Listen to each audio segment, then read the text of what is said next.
Welcome, Deronda here with Foods 101. Today I'm showing you how to make a homemade margarita pizza.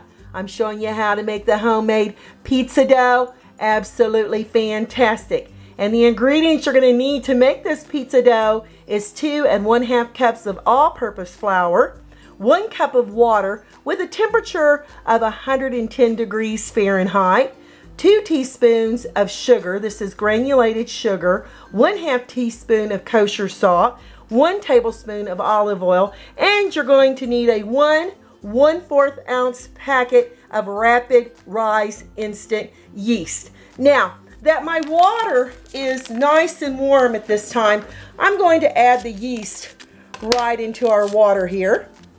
As you can see, this is what it looks like. And we're going to add it here to the top, because if your water's too cold, your yeast won't rise. And if your water is too hot, then what's going to happen is it's going to kill the yeast. Okay, and we're going to stir that around. And now I'm going to add the sugar to help activate the yeast here in the water.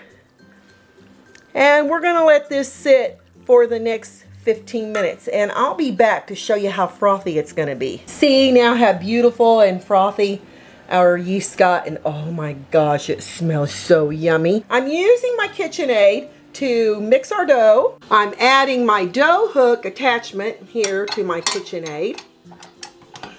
For the yeast, as you can see, oh yeah, look how pretty that is. Boy, did it activate. We're going to pour it first here in the bowl. That way you can ensure your flour is not going to stick to the bottom of your bowl here when you're whisking it around. Let's get it all out of there. Okay, here we go. Add your salt on top of your flour, and you're going to add your olive oil. Now, we're going to lift this up, and we're going to let this mixer do the rest of the work. You may want to stop it here in the beginning and scrape down the side of your bowl till you have your flour all incorporated with your yeast mixture. Okay, then we'll turn it back on again. Now again, you probably want to scrape down the side of your bowl until you no longer see flour sticking on the side of your bowl here. All right, you may have to do this 1 or 2 more times. 15 minutes are up.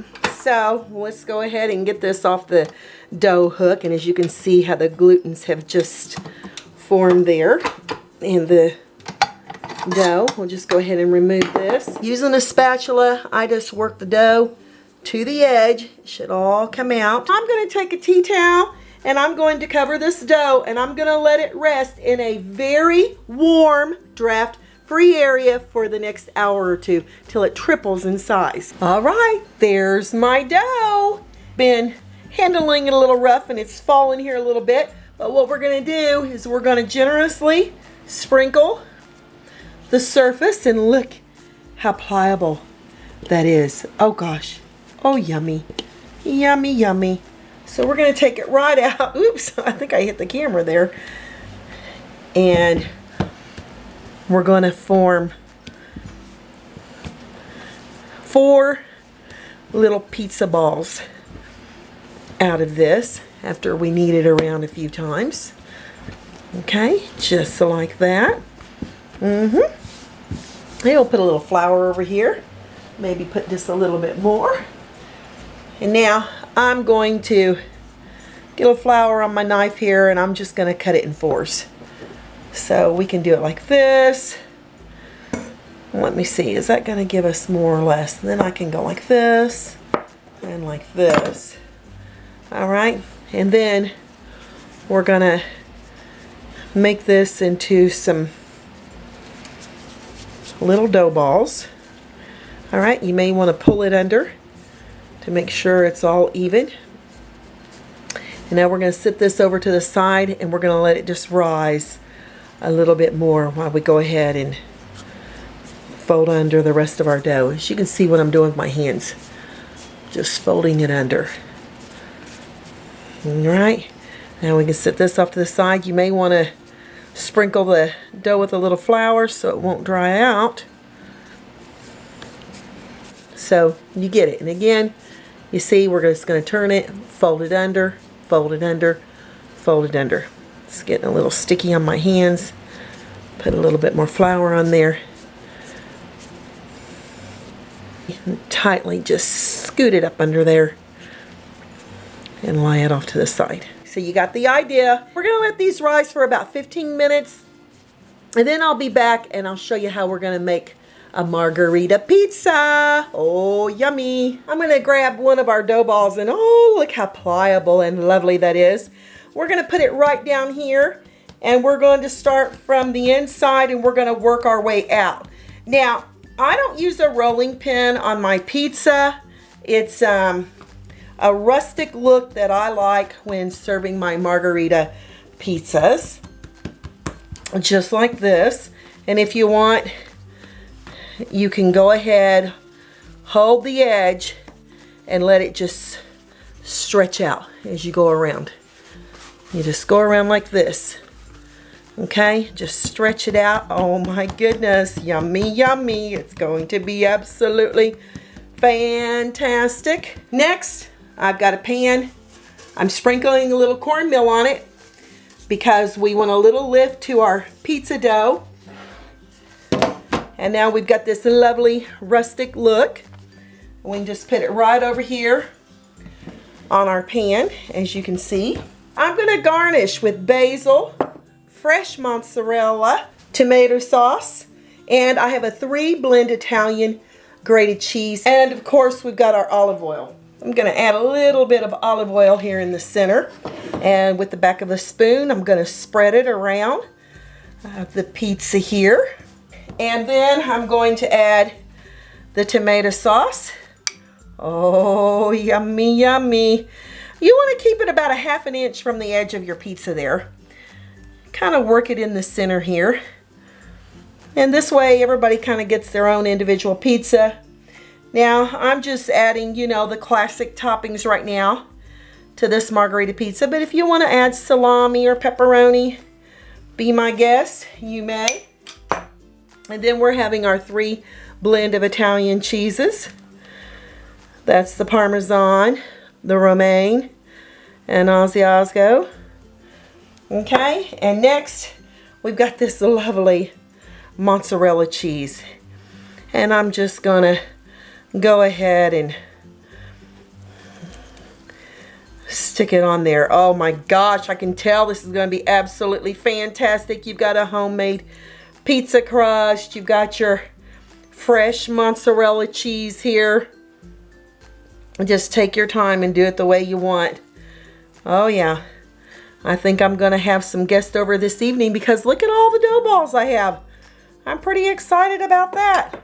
Okay, so you got this, and now of course the fresh basil, or some of you in the world may call it fresh basil. I like to tear mine. That way it releases the aroma in the basil. And you're going to just put it right here on top. Pretty, pretty pizza. So absolutely yummy. You want to add some fresh grade pepper. There's a little bit of basil. Oh my gosh, it smells so yummy. Going to add a little bit more salt. Just for flavor, just a few little pieces. We're going to drizzle a little bit of fresh olive oil over the top, just like this. And now this goes into our 500-degree preheated oven for the next 12 to 15 minutes. And look what a beautiful pizza that is. Yep, you don't want to bake it any more than about 15 minutes because you don't want your dough getting dry. Is go ahead and get this off of the pan and let it cool. I'm going to let it cool for just a few minutes and I'll be back to dig into it and tell you what this margarita pizza tastes like. I'm going to transfer my pizza over here to a wooden cutting board using a pizza cutter. Oh my mercies. Now these are little individual pizzas I've made, so I just divide it into quarters. Ooh, and looky there on the bottom how lovely and crunchy that is. Gotta give it a try. Absolutely fantastic margarita pizza, y'all. You're gonna love the dough. You're gonna love the pizza. Those fresh ingredients make all the difference in the world. Hey, leave me a comment. Give me thumbs up here on YouTube or Instagram. Thanks a million for watching, y'all, and I'll catch you later. Here's the second margarita pizza I just took out of the oven. Look, you can see it bubbling. Oh my goodness, and the mozzarella cheese and that fresh basil with that homemade crust, y'all, is just win-win. Now the third pizza I make, I'm adding salami. Here's the one with salami. And look, it's bubbling, and look how fantastic that is.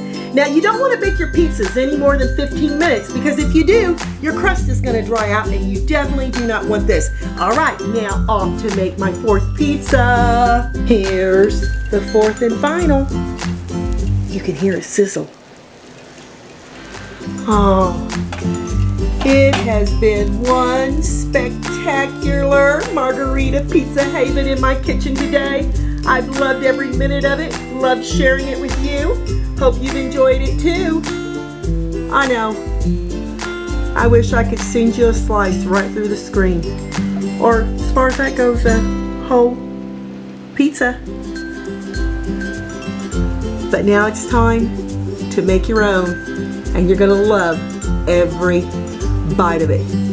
And again, thanks for watching.